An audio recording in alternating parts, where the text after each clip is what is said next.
Nick, denial can be a protective mechanism. We all know that. What are some of the ways people unknowingly stay in denial, and how does that actually hinder their level of freedom? Yeah, I think there are a couple of ways that denial can be sneaky because we can get focused in recovery on the big thing. Like, well, I've got to get out the secret of, whatever it is, my porn use, that affair, that compulsive behavior, like that big nasty secret. Like, okay, and if that's been discovered in our life, it's come out, we might feel like, okay, I'm out of denial. But I think where a lot of people can get stuck is in the small behaviors that they still are practicing some level of lying, covering up, ignoring. And it might be the frequency with which they were going to that behavior. It could be Hmm. the small ways that they've been accessing content, or even things like patterns of hiding money. Something as simple as the spouse saying, like, did you go out for lunch today and how much did you spend? We're like, no, I only spent $3, and really our lunch was 15. But there's this little level of shame or guilt, or like if they knew how much I spent, they might be angry. And we've just gotten into this Hmm. pattern where we protect ourselves from the truth. I've seen it in ways like how much time we spend. If our spouse says, well, what time we be home?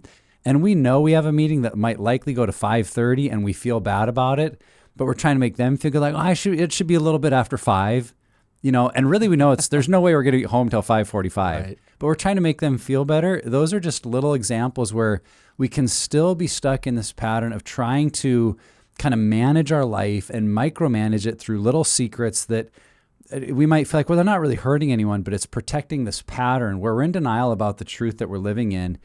The other place that I see it a lot, particularly in group for men who are trying to come out of addiction, we do a lesson called Points of Powerlessness and talk about what are the points at which we become powerless to stop our behavior or going back down that route. And there is a part of us that doesn't want to admit we're ever powerless, and we're in denial about it because it feels maybe humbling or even embarrassing. And yet there's this truth of every single one of us, not because we're bad or anything else, but because we're human and our brains have been designed for pleasure, that there are points at which if we go to that place, to that part of our pattern, we become powerless to stop what's coming next. Yeah.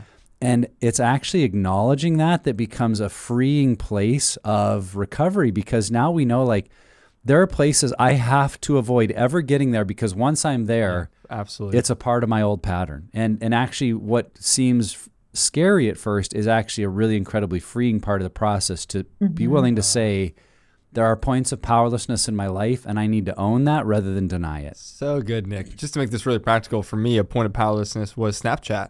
I literally came to a point in my recovery journey where these messages that would quickly disappear had so aided my addiction and my ability to lie and to cover things up that I literally, in recovery, I'm like, I can't access Snapchat alone. Like, if I'm going to get on it, I'm going to have to Hmm. be in the room with somebody else. And eventually, the thing that was holding me was all these memories that were saved. And I Yeah. literally got in a room with somebody for like 4 hours, and I exported them out of this app and then deleted it for good. And I haven't gone back. But for me, that app or that social media was a point of powerlessness. And I can only imagine for anybody listening, whether that's Amazon or Instagram, like, we all have places, not just digitally, but also like a place like being home alone or being bored or that work trip. Like, there are so many points of powerlessness. And Nick, that's so good. I'm so glad you called that out, because I think we hide. Those are little things, right? Those aren't big things. That's not addiction. It's like, no, that's aiding that deep rut that leads you back to this Yeah. acting out Yep. behavior. Yep. Hmm. That's so good. In the last several years, I mean, like 10 years, I've had to work on, why do I say something was $10 when it was $10.79, Mm, and John will call me out, that's $11. And it is, Nick, those little things that we know they're white lies, they can become patterns. And it's why we in our groups, we ask, did you lie to anybody this week? Because once you start tracking it, you start realizing that you do lie or wiggle out of things either for self-protective measures or um, whatever it may be. And when we start calling it what it is, it gives us the ability to change. And there's just so much freedom that begins to happen, including how we feel as a betrayed spouse. What's wrong? Nothing. Well, that doesn't feel good then to walk away with, because you know you are not happy, but you don't know how to share that.